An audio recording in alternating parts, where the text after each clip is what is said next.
이것은 캐나다에서 운영되고 있는 주요 석유 파이프라인을 표시한 지도입니다. 캐나다에서 생산되는 거의 모든 석유는 사실상 모두 이 라인을 통해 이동되고 있습니다. 그리고 캐나다 석유는 이 한 점에서 시작됩니다. 이곳은 캐나다 엘버타주로 2023년 기준 캐나다 석유의 84%가 생산되는 최대 생산지이자 캐나다의 다른 지역에서 생산되는 16%가 모이는 물류 허브를 담당하는 지역으로 캐나다에서 생산되는 거의 모든 석유는 이 한 점에 모이게 됩니다. 그리고 이 석유 파이프라인을 통해 캐나다가 생산하는 전체 석유의 81%, 전체 석유 수출의 97%가 모두 하나의 나라로 이동되고 있었습니다. 바로 미국입니다. 이 파이프라인의 구조는 모두 남쪽으로 향하도록 설계되어 있습니다. 극히 일부만이 캐나다로 도착하지만 이건 역시 미국을 경유하도록 설계되어 있죠. 2023년 발표 기준 캐나다는 미국과 사우디아라비아, 러시아에 이어 세계 4위의 석유 생산 국가이면서 매장량은 세계 3위의 국가입니다. 이런 세계 최고의 석유 생산국이 단 하나의 국가, 오직 미국을 위해 석유를 생산하고 거의 대부분의 양을 수출하고 있었습니다. 그리고 미국은 상당히 저렴한 가격으로 캐나다 석유를 매입하고 있었습니다. 캐나다산 원유는 국제 원유 가격보다 평균 배럴당 10에서 15달러 낮은 할인가로 미국과 거래되는 것으로 알려져 있습니다. 때때로 이런 할인가는 20달러를 기록할 때도 있었습니다. 이것은 캐나다산 원유의 품질을 고려해도 상당히 저렴한 가격에 속했습니다. 2023년 기준 캐나다는 하루 전체 석유 수출량 400만 배럴 중 388만 배럴을 미국에 수출하고 있었는데 이는 대한민국에서 소비되는 하루 평균 소비량의 1.4배에 가까운 수치로 사실상 대한민국이 쓰는 전체 석유량보다 더 많은 양을 미국으로 수출하고 있었습니다. 그리고 아주 극히 일부에 가까운 캐나다 석유 수출의 3%만이 아시아와 유럽 지역으로 판매되었지만 이마저 미국의 파이프라인을 공유하고 미국 영토를 경유하는 방식으로 작동되고 있었습니다. 미국은 가까운 거리, 저렴한 가격, 안정적인 공급망으로 미국이 수입하는 전체 석유에서 캐나다산 석유가 차지하는 비중은 약 60%를 차지하고 있습니다. 소비자인 미국 입장에서 캐나다는 굉장히 좋은 석유 공급처입니다.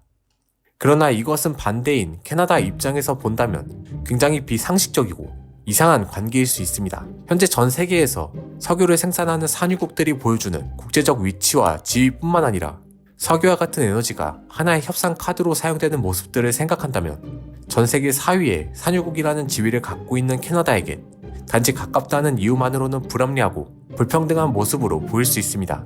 그러나 이러한 비상식적이고 이상한 관계에서 하나의 선이 완성되고 있었습니다. 1914년 캐나다 알버타주 터너밸리에서 캐나다 석유 유전이 발견되면서 캐나다에 석유붐이 일어나기 시작했습니다. 해당 유전은 중동과 미국에서 발견된 유전과 마찬가지로 석유가 대규모로 매장된 유전으로 캐나다 경제에 크게 기여할 것으로 보였습니다. 그러나 해당 지역을 중심으로 유전을 파악하던 중 한 가지 문제에 빠지게 됩니다. 우리가 사용하는 모든 석유는 모두 사용하기 적합한 품질을 유지하고 있습니다. 하지만 실제로 석유의 생산지로 향해 그곳의 석유를 만나게 된다면 우리가 알고 있는 석유와 다른 무언가를 만나게 됩니다. 모든 지역의 모든 석유는 석유마다 고유의 성질을 띠게 됩니다. 그리고 이러한 성질에는 화학적 비중의 차이도 있지만 우리가 쓰는데 필요하지 않은 성분도 포함되어 있다는 뜻입니다. 이것에는 모래나 기타 이물질과 같은 눈에 보이는 성분일 수도 있고 유황과 같이 눈에 보이지 않는 성분일 수도 있습니다. 그렇기 때문에 각 지역에서 생산되는 석유는 쓰임에 따라 고유의 성질의 석유만 남길 수 있는 기술들이 필요합니다. 이것은 석유를 정제하고 처리하는 과정입니다. 그래서 간혹 유전이 발견되어도 이러한 과정들이 비용이 많이 들거나 처리 기술이 없다면 결과적으로 상품성과 수익성이 떨어져 작업은 이루어지지 않습니다. 엘버타주에서 석유가 발견되기 전까지 캐나다 정유 회사들은 온타리오 주에서 발견된 유전에서 석유를 시추하고 있었습니다. 온타리오 주의 유전은 중동이나 미국과 비교해 소규모로 발견된 유전이었지만 이곳의 유전은 세계적으로 쓰이는 석유와 비슷한 품질의 석유로 큰 처리 기술 없이도 사용이 가능했습니다. 캐나다 엘버타주에서 석유가 발견된 초기에는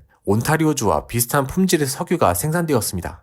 그러나 시간이 지나면서 엘버타주에서 생산되는 석유는 점차 당시 쓰이던 석유와 비교해 품질이 낮은 석유가 더 많은 비율을 차지하기 시작했습니다. 석유의 비중은 높았고 불순물이 포함되어 있었으며 석유의 품질을 결정하는 유황 성분이 높아 시추한 이후 여러 정제 기술들을 사용해야 이용이 가능한 유전이었습니다. 그리고 이것은 캐나다 입장에서 생각보다 심각한 문제였습니다.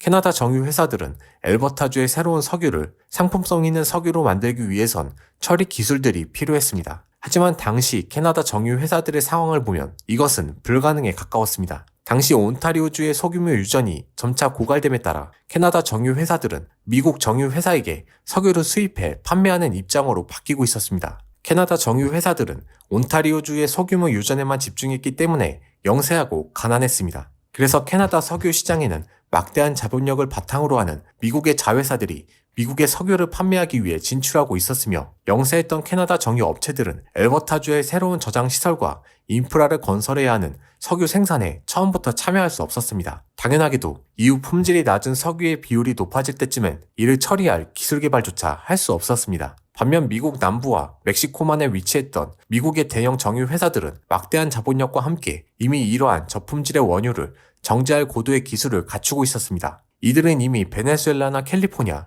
멕시코와 같은 곳에서 생산된 비중이 높은 낮은 품질의 석유를 처리하고 이를 판매하고 있었기 때문에 캐나다 엘버타주에서 생산되는 석유도 충분히 처리할 여건을 갖추고 있었습니다. 이 때문에 엘버타주의 석유에 대한 주도권은 주로 세븐 시스터즈라고 불렸던 미국의 대형 정유 회사들을 중심으로 개발되기 시작했습니다. 그리고 미국의 대형 정유 회사들은 자연스럽게 캐나다에서 이 기술을 개발하기 위한 인프라를 건설하기보다 이미 기술이 갖춰진 미국으로 어떻게 수송해 판매할 수 있는지에 초점을 맞추게 되었습니다. 미국 정부 역시 미국 정유 회사들의 캐나다 유전 개발을 적극적으로 지원했습니다.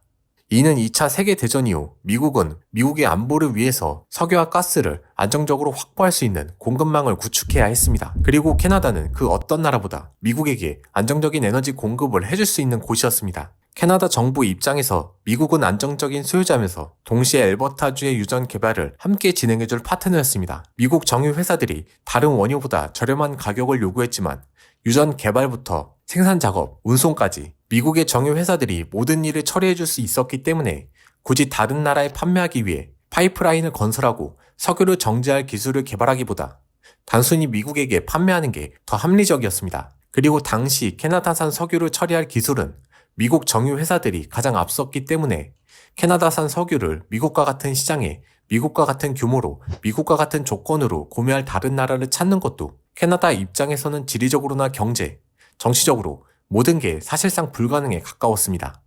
미국에게 의존적인 구조가 될 것이라는 우려도 있었지만 캐나다 입장에선 엘버타주의 유전을 개발하기 위해선 당시 미국의 자본력과 기술력이 절대적으로 필요했다고 인식했고 미국의 투자가 캐나다와 지역 경제에 더 긍정적인 효과를 가지고 올 것이라고 생각했습니다. 부족한 기술력, 미국이라는 안정적인 수요처, 저렴하다고 하지만 캐나다 입장에서 어느 정도 합리적인 가격이라는 점 등 여러 이점들 때문에 캐나다 주에서 대규모 유전이 발견되었던 초기부터 미국에 의해 주도되었습니다. 그러나 점차 캐나다 내부에서 이러한 이상한 구조가 자칫 캐나다의 경제 발전보다 에너지를 미국이 모두 흡수할 수 있다는 우려로 커지기 시작했고 캐나다가 캐나다의 발전과 미국의 의존 사이에서 어느 정도 균형을 잡아야 한다는 인식으로 진화했습니다. 이것은 엘버타주의 대규모 유전이 발견되고 10년 이상이 지난 시점에서 처음 논의되었습니다. 1956년 파이프 논쟁이라고 불리는 캐나다의 정치 논쟁은 엘버타주에서 생산되는 에너지를 캐나다 전역으로 연결하기 위해 이를 어떤 방식으로 연결할지에서 출발했습니다. 당시 해당 파이프 라인들을 연결하기 위해 미국을 경유하는 방식이 가장 효율적이었지만 이것은 필연적으로 해당 파이프라인의 주도권을 미국에게 줄 수밖에 없었습니다. 더불어 길고 더 많은 비용이 투자되는 캐나다의 영토만을 사용하는 파이프라인을 건설하기 위해선 미국 회사들의 투자가 절대적으로 필요했지만 이 역시 미국에게 해당 파이프라인의 주도권을 줄 수밖에 없었습니다. 이러한 이유로 해당 파이프라인의 개발 논의와 개발 과정에서 당시 여당인 자유당이 미국이 주도하는 개발을 우선시하는 모습과 장기 집권으로 생긴 오만함, 투명성 부족 등의 문제가 당시 캐나다 국민들에게 부각되면서 파이프 논쟁은 자유당의 20여 년 집권 기간을 끝내는데 원인이 된 사건 중 하나였습니다.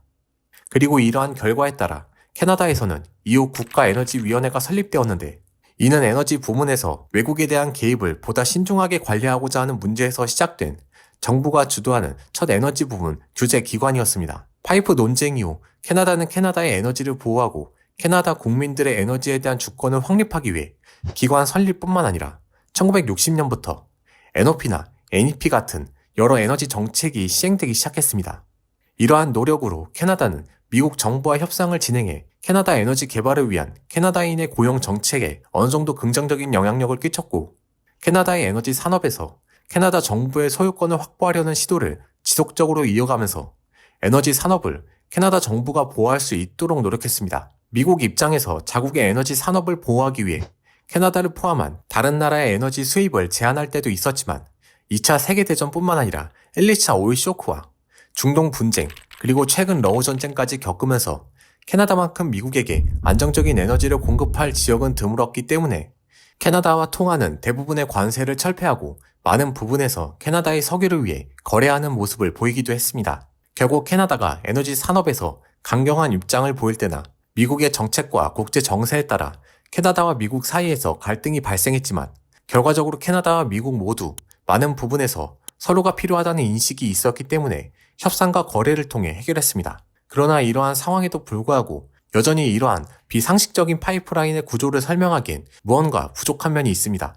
이 라인은 사실상 미국이 미국으로 수출되는 석유뿐만 아니라 아시아와 유럽으로 수출되는 캐나다 석유 모두를 통제하고 있다는 것을 의미하고 있었습니다. 심지어 캐나다 인구가 밀집되어 있는 동부 지역으로 가는 석유조차 대부분은 미국을 경유하고 있기 때문에 이러한 파이프라인의 구조는 캐나다 입장에선 어떤 식으로든 미국의 정책에 의존하고 따라갈 수밖에 없는 구조입니다. 이것은 지난 수십 년간 캐나다가 자신들의 에너지 주권을 지키기 위한 행동으로 보기엔 너무나 다른 결과물이었습니다. 기술적인 부분도 시간이 지남에 따라 발전되고 캐나다 석유를 처리할 수 있는 나라들이 많아지면서 캐나다가 스스로 석유를 수출하거나 처리할 수 있는 여건을 만들 수 있는 상황이 충분히 마련될 수 있었지만 여전히 그렇지 못한 구조를 보이고 있습니다. 캐나다 정부도 당연히 이러한 점을 인지하고 있었습니다. 그래서 미국 의존적 구조를 벗어나기 위해 캐나다는 지난 수십 년간 주요 생산지인 내륙 지역에서 시작해 태평양과 대서양으로 이어지는 파이프라인을 건설해 수출과 처리 기술을 다각화하기 위해 노력했지만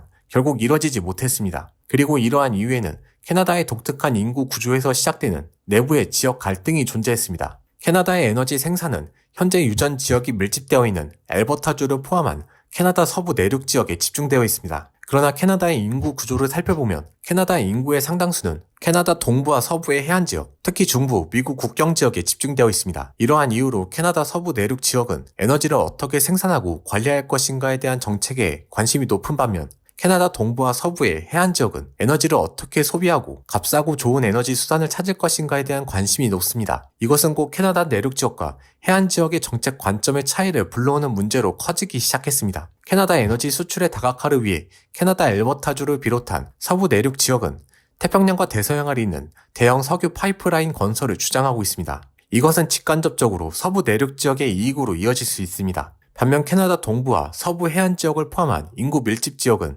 수력 발전을 비롯한 재생에너지 개발과 미국에서 수입되는 값싼 에너지로 인해 내륙 지역의 에너지 수출 인프라가 구축됐을 때 자신들이 갖는 이익은 적고 오히려 파이프라인 건설과 운영에 필요한 엄청난 비용만 인구가 밀집된 자신들의 지역 세금으로 지불될 것이라는 인식이 높습니다. 결국 엄청난 비용을 들여 건설된 석유 파이프라인이 누구에게 이익과 손해를 주는가의 문제로 인해 지역별로 차이가 발생했습니다. 이는 환경 문제나 토지 분쟁과 같은 2차적인 문제로 발전되었고 일부에선 캐나다 환경단체로 미국 산업계의 개입과 로비가 이루어져 파이프 건설을 반대하는 시위를 주도했다는 의혹까지 일어나기도 했습니다. 내륙 지역의 석유가 수출되기 위해 물리적으로 바다와 접한 해안 지역의 동의가 절대적으로 필요했습니다. 그러나 내부적 갈등으로 해안 지역이 반대하면서 지난 수십 년간 파이프라인 건설은 이루어지지 못했습니다. 미국 정치적으로도 캐나다가 미국 외의 수요처를 찾게 될 경우, 특히 중국과 같은 경쟁자들과 캐나다가 협력하게 될 경우 이는 곧 미국 안보의 문제로 인식될 수 있었기 때문에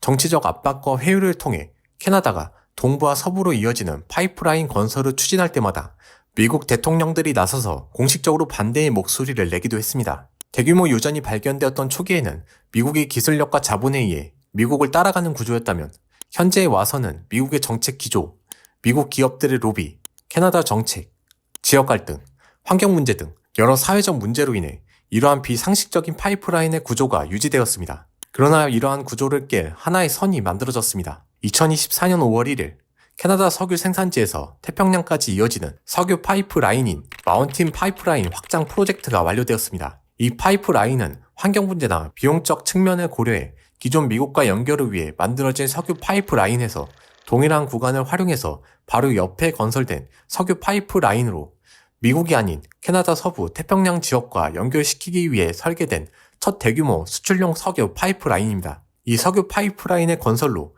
캐나다는 이제 미국이 아닌 다른 나라의 다른 구매자들에게 캐나다에서 생산되는 석유를 미국 영토를 경유하지 않고 본격적으로 판매할 수 있게 되었습니다. 2024년 건설 이후 캐나다 전체 석유 수출의 약 9%가 이 파이프라인을 통해 이동된 것으로 조사되었습니다. 이것은 거의 모든 석유가 미국으로 수출됐던 점을 고려하면 상당히 의미 있는 수치였습니다. 그러나 여전히 해당 파이프라인의 건설에 들어간 비용을 어떤 방식으로 처리할지에 대한 문제와 함께 해당 파이프라인으로 수송했을 때 발생하는 수수료와 비용이 높아 캐나다 납세자들의 세금이 투입될 수 있다는 점, 여전히 거의 대부분을 미국에 수출할 수밖에 없는 현재 상황들이 해결되지 않았기 때문에 여전히 캐나다의 석유는 미국에게 의존할 수밖에 없는 모습입니다. 과연 이 파이프라인이 미국에게 지배당한 캐나다의 석유 산업을 바꿔줄 수 있는 첫 시작이 될까요?